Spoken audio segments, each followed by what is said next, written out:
Halo, Assalamualaikum warahmatullahi wabarakatuh. Perkenalkan, nama saya Alfiana Kurniasari. Di sini saya akan memandu program yang bertema Asyik Belajar.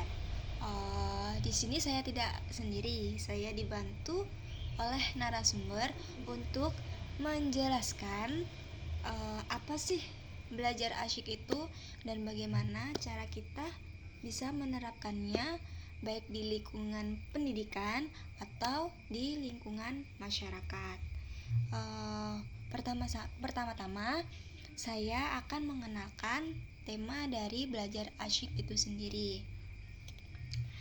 Belajar asyik pada umumnya sering terjadi di sekolah ya. Tapi untuk kali ini saya akan menjelaskan belajar asyik yang dapat dilakukan di sekolah PAUD ataupun TK.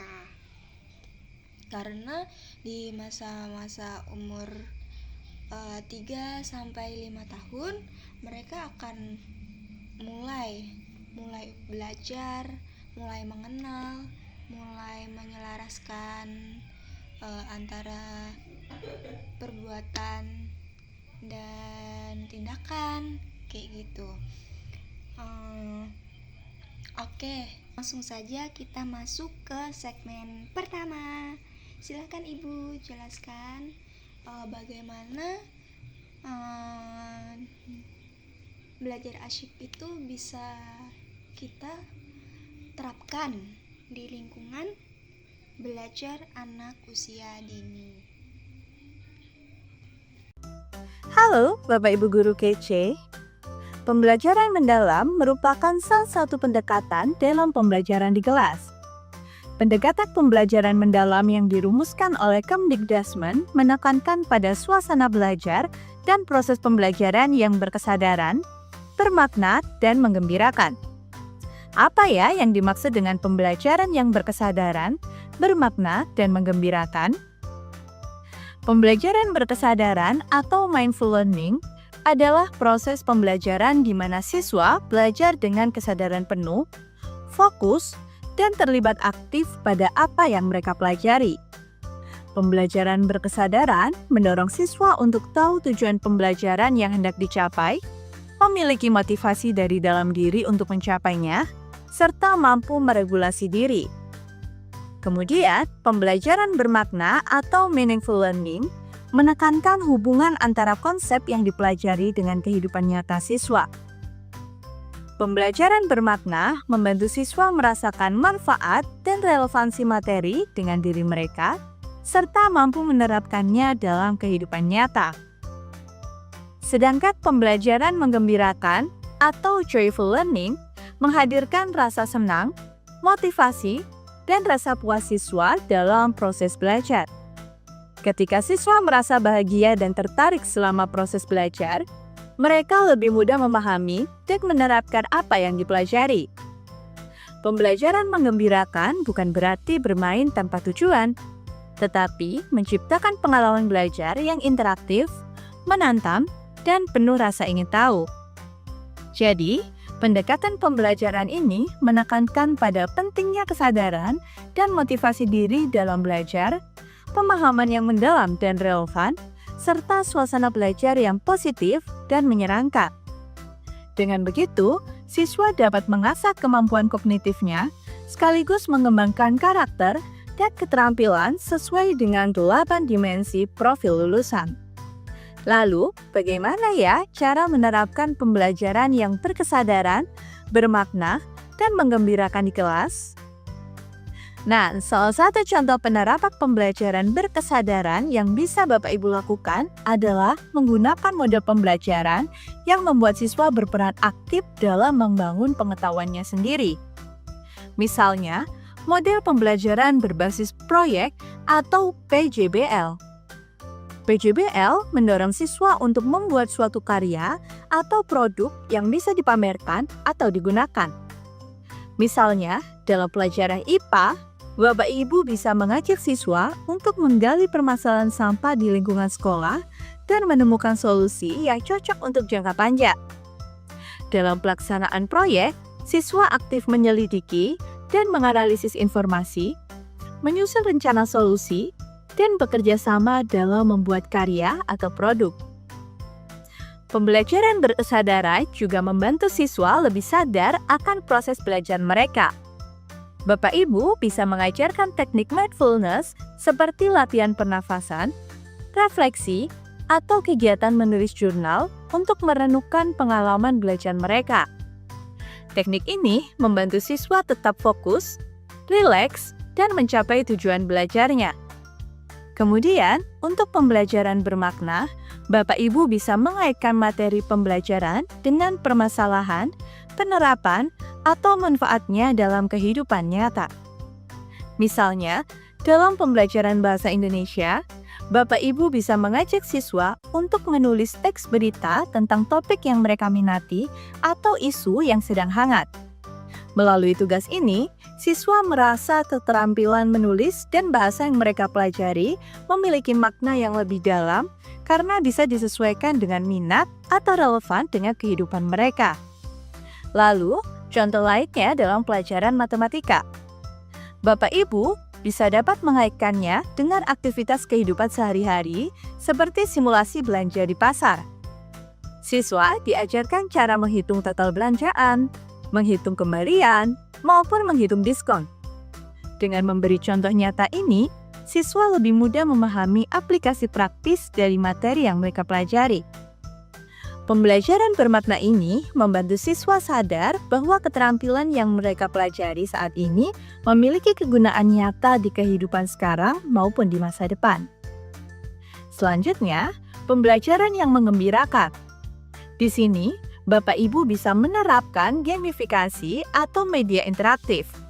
Misalnya, dalam pelajaran IPS, siswa melakukan permainan berbasis tim di mana mereka harus menjawab pertanyaan seputar negara, iklim, atau benua.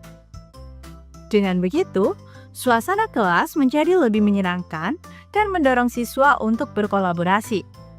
Kemudian, contoh lainnya dengan menerapkan media interaktif. Misalnya, dalam pelajaran IPA, Bapak Ibu mengajak siswa membuat model visual siklus air. Setelah itu, Bapak Ibu memberikan kondisi baru dan menanyakan dampaknya sebagai bahan diskusi dengan siswa. Misalnya, menambahkan kondisi di mana laut tercemar atau lahan terbuka yang berubah menjadi bangunan. Melalui aktivitas ini, siswa bisa memahami konsep ilmiah dengan cara yang lebih menarik dan menantang. Nah, Bapak Ibu, pembelajaran yang berkesadaran, bermakna, dan menggembirakan tentu bisa dijalankan secara bersamaan agar proses pembelajaran lebih optimal. Salah satu contoh kegiatan yang dapat mengintegrasikan mindful, meaningful, dan joyful learning adalah belajar di luar kelas. Program ini memungkinkan siswa untuk belajar secara langsung di lapangan, seperti mengunjungi museum, pusat konservasi alam, atau tempat bersejarah. Misalnya, dalam program kunjungan ke museum. Di sini, proses pembelajaran berkesadaran bisa terjadi, yakni siswa hadir secara utuh dalam pengalaman belajar dan aktif mengeksplorasi. Pengalaman ini juga bisa bermakna karena pembelajaran menjadi lebih kontekstual, di mana siswa belajar dari sumber nyata dan berdiskusi langsung dengan ahli budaya atau sejarah. Hal ini membantu siswa memahami nilai-nilai yang ada, serta relevansinya dengan kehidupan mereka.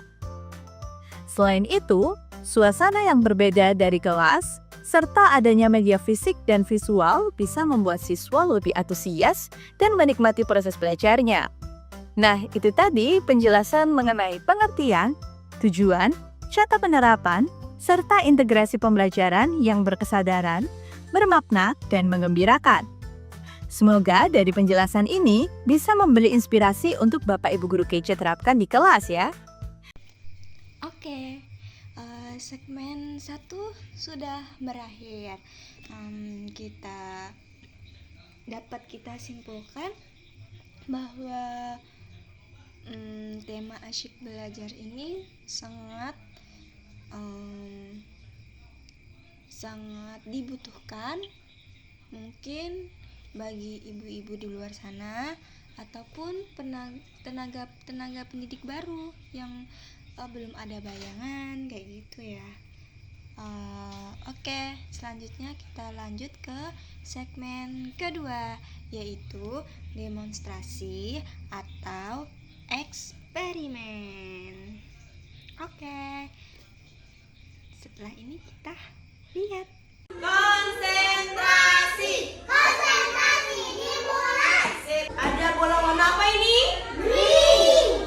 Ini? Yellow. Kalau ada bola warna kuning, kita tepuk. Pintar. Kalau warna hijau, dia tepuk ke meja. Siap? Bisa?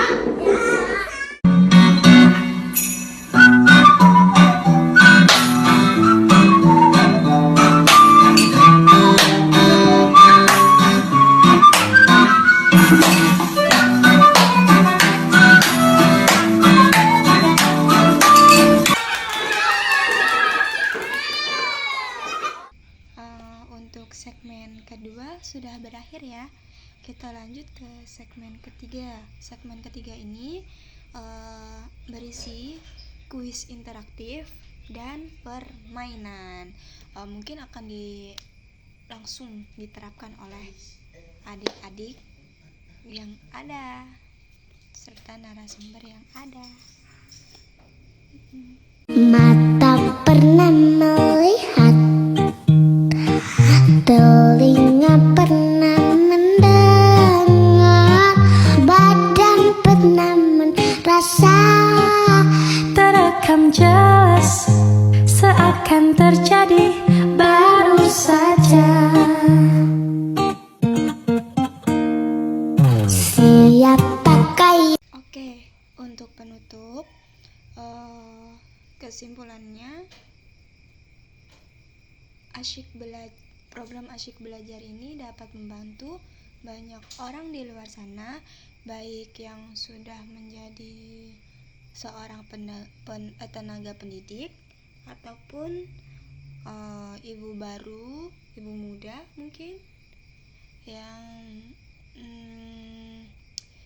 bisa mempraktekkan di rumahnya ataupun di sekolahnya masing-masing. Dengan begitu anak-anak atau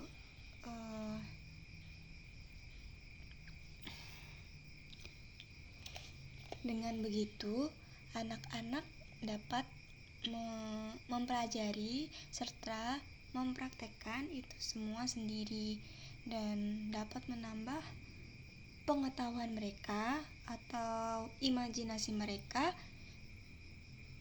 dan bisa mengenalkan kepada mereka lingkungannya. Oke, sekian mungkin itu saja yang dapat saya sampaikan sebagai wawancara. Ya kan? Mungkin itu saja yang dapat saya sampaikan sebagai pembawa acara serta narasumber yang ada. Kami ucapkan terima kasih atas perhatiannya. Kurang lebihnya kami mohon maaf.